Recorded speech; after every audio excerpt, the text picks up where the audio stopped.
Halo guys, selamat bertemu kembali di Akur Channel. Kali ini Mimin akan menceritakan kelanjutan Donghua Nine Sons Martial God bagian 7. Namun tak bosan-bosannya Mimin ingin mengucapkan maaf yang sebesar-besarnya, dikarenakan untuk video dan alur cerita tidak sama. Jadi untuk videonya, hanya sebagai bumbu pemanis saja ya guys. Baiklah, supaya tidak berbasa-basi lebih lama lagi, langsung aja kita terobos ke ceritanya.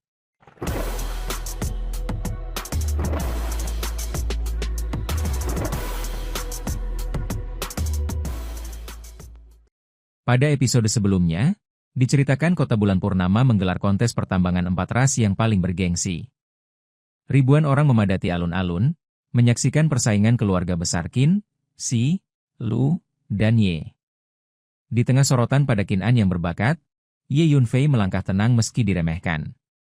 Saat perebutan Panji Agung dimulai di puncak Tianyun, Ye Yunfei bergerak sendirian dengan kecepatan luar biasa, menyingkirkan rintangan dan pengkhianatan. Ia berhasil merebut Panji, membalikan keadaan, dan membawa kemenangan bagi keluarga Ye, mengguncang seluruh kota.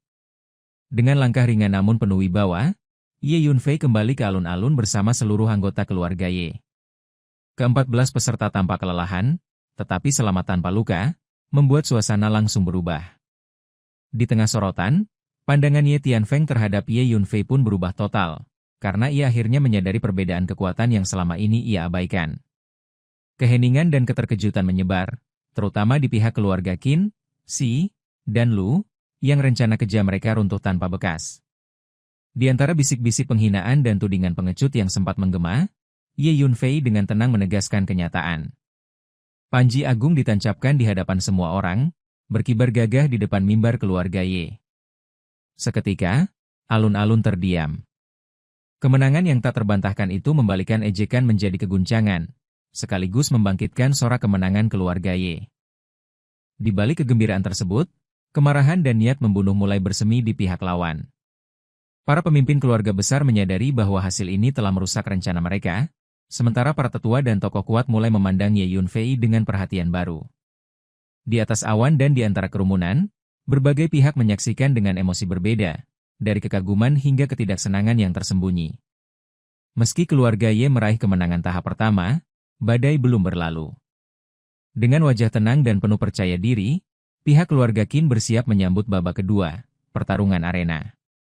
Di balik pengumuman resmi dimulainya tahap selanjutnya, niat gelap untuk memusnahkan keluarga Ye telah diputuskan, menandai bahwa konflik sesungguhnya baru saja dimulai. Dengan suasana yang tiba-tiba menegang, perhatian seluruh kota bulan purnama tertuju ke mimbar tinggi tempat para tetua 4 sekte utama berkumpul. Tetua Du dari sekte Tianyuan berdiri dan mengumumkan bahwa tujuan kedatangan mereka bukan hanya untuk merekrut Qin An, tetapi juga untuk mencari seluruh pemuda berbakat yang mampu menonjol di arena. Pengumuman itu bagaikan angin besar yang menyapu alun-alun, seketika menenggelamkan keraguan dan menyalakan harapan baru bagi generasi muda kota tersebut. Seiring gema pengumuman itu mereda, kegembiraan meledak di seluruh penjuru alun-alun. Para pemuda dari 4 keluarga besar diliputi semangat membara, melihat turnamen ini sebagai jalan emas untuk mengubah nasib. Arena yang semula hanya tempat kompetisi keluarga kini berubah menjadi panggung takdir, di mana setiap langkah dan setiap serangan bisa menentukan masa depan, bukan sekadar kemenangan sementara. Maka, kompetisi pun dimulai dengan gegap gempita.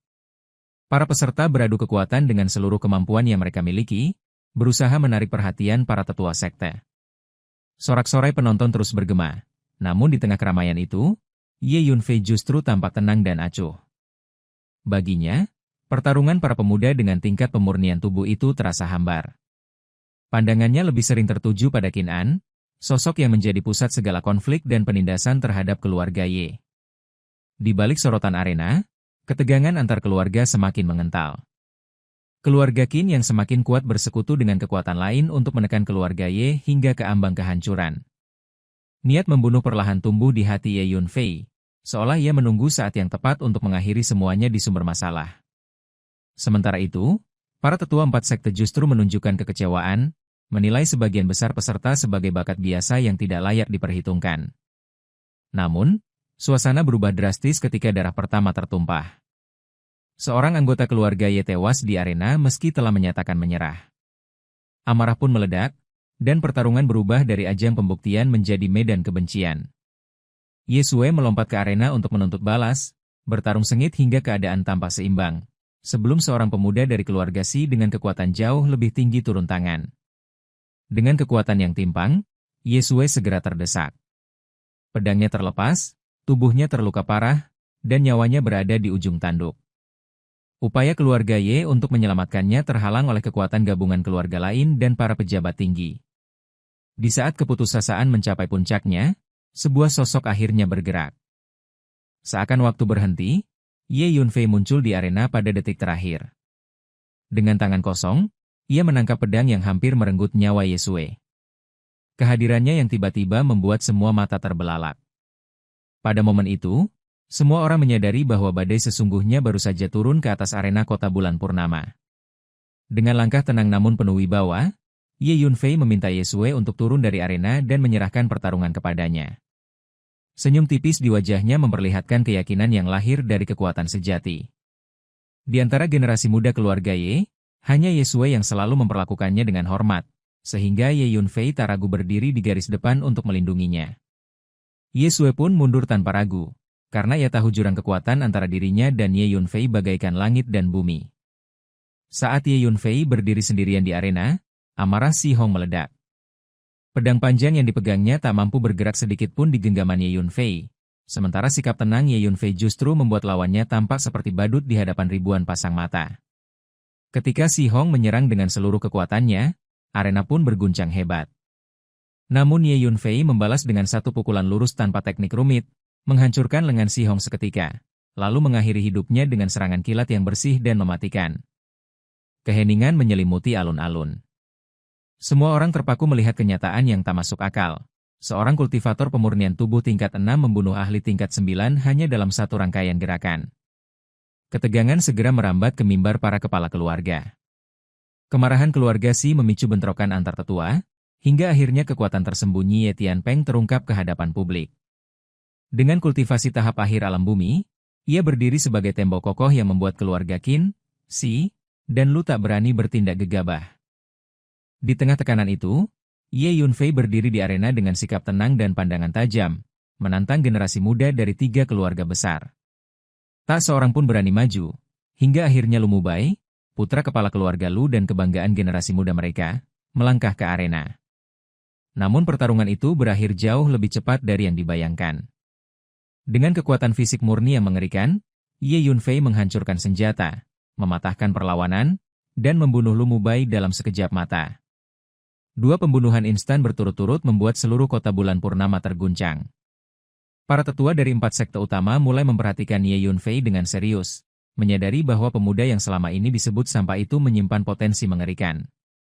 Sementara di arena, suara dan keberadaan Ye Yunfei memancarkan aura dominasi yang tak terbantahkan, seolah ia sedang mengumumkan kepada semua orang bahwa era penghinaan telah berakhir, dan badai sejati baru saja dimulai. Dengan kematian Lu Mubai, kemarahan Lu Yunxiao meledak tanpa bisa dibendung. Kesedihan kehilangan putra berubah menjadi kebencian yang membara, membuatnya kehilangan rasionalitas. Bersamaan dengan itu, keluarga Si dan keluarga Qin ikut terbakar amarah, memanfaatkan momen ini untuk mempercepat rencana lama mereka. 3 keluarga besar itu akhirnya membuka kedok, terang-terangan memutuskan untuk bersatu dan memusnahkan keluarga Ye tanpa lagi memedulikan aturan kompetisi. Seiring perintah dikeluarkan, seluruh alun-alun berubah menjadi medan pengepungan. Anggota keluarga Qin, Si, dan Lu menghunus senjata, sementara para penonton dengan cepat menyingkir, sadar bahwa pertumpahan darah besar tak terelakkan. Bahkan penguasa kota bulan purnama ikut menyatakan sikap, menjatuhkan vonis kejam terhadap keluarga Ye. Desahan penyesalan terdengar di mana-mana, karena di mata banyak orang, keluarga Ye seakan benar-benar berada di ambang kehancuran. Namun di tengah kekacauan yang hampir meledak, sebuah keheningan mendadak tercipta. Qin An melangkah ke arena, berdiri tepat di hadapan Ye Yunfei. Kehadirannya segera menyedot seluruh perhatian, karena dialah tujuan utama kedatangan 4 sekte besar.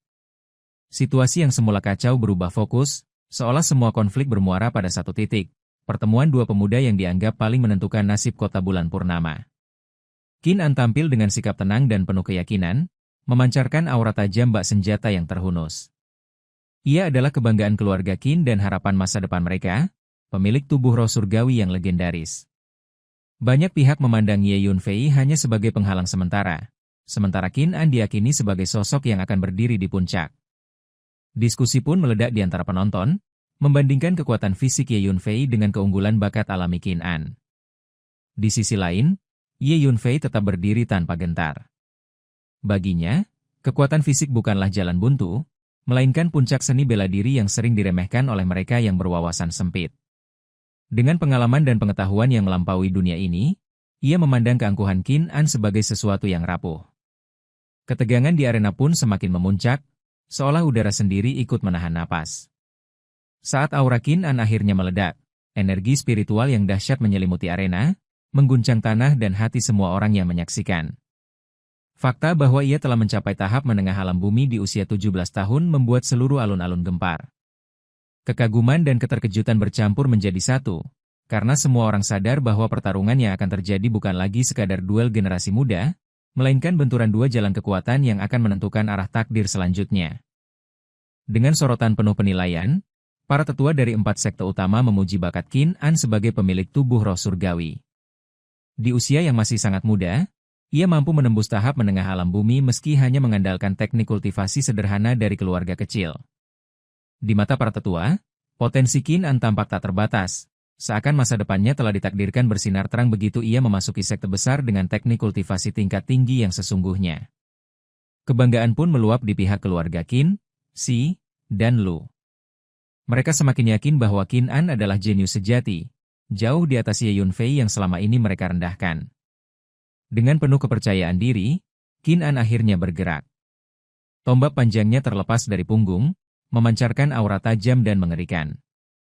Energi spiritual berputar liar di ujung tombak, merobek udara dan tanah arena, menandakan bahwa Qin An telah memahami niat tombak yang langka dan menakutkan. Serangan Qin An pun melesat tanpa ragu, langsung menuju jurus pembunuh. Cahaya tombak menyatu menjadi satu serangan mematikan yang mengunci target, membuat banyak orang yakin Ye Yunfei tak akan mampu bertahan. Para tetua bahkan telah melihat akhir dari pertarungan itu, menganggap Ye Yunfei akan tumbang oleh kekuatan sejati tubuh roh surgawi. Namun kenyataan justru berbalik arah. Ye Yunfei menghadapi serangan itu secara frontal, mengerahkan kekuatan fisiknya yang mengerikan. Dalam satu benturan, tinjunya menghancurkan tombak Qin An, melemparkan sang jenius hingga terkapar dengan luka parah. Pemandangan itu membuat seluruh alun-alun terdiam, karena sosok yang diagungkan sebagai harapan masa depan justru dikalahkan dengan satu serangan sederhana. Saat Ye Yunfei melangkah maju untuk mengakhiri segalanya, seorang tetua dari paviliun Xia Yao turun tangan dan menghentikan pertarungan. Qin An diselamatkan dan segera diberi pil pemulih, lalu diberi penghiburan bahwa kekalahannya hanyalah akibat tubuhnya yang belum sepenuhnya beradaptasi. Kata-kata itu perlahan membangkitkan kembali kepercayaan diri Qin An, seolah kekalahan barusan hanyalah batu loncatan kecil dalam perjalanan panjangnya. Tak lama kemudian, para tetua dari 4 sekte utama muncul bersama, mengabaikan Ye Yunfei sepenuhnya. Mereka justru berlomba-lomba menawarkan Qin An posisi murid inti, pelatihan intensif, artefak spiritual tingkat tinggi, teknik kultivasi langka, hingga pil roh berharga. Janji masa depan gemilang itu mengguncang seluruh alun-alun, membuat semua orang menyadari bahwa di mata dunia besar, pemenang sejati hari itu tetaplah Qin An, sementara Ye Yunfei kembali dibiarkan berdiri sendiri di bayang-bayang kejayaan orang lain. Dan, adegan ini pun mengakhiri pertemuan kita kali ini. Terima kasih kepada semua yang telah menyimak dari awal sampai akhir video ini. Dan juga Mimin ingin mengucapkan terima kasih yang sebesar-besarnya kepada semua yang sudah subscribe Akur Channel. Semoga semuanya dimudahkan rezekinya, dan dilancarkan segala urusannya, juga disehatkan selalu setiap saat, dan terhindar dari segala penyakit. Amin.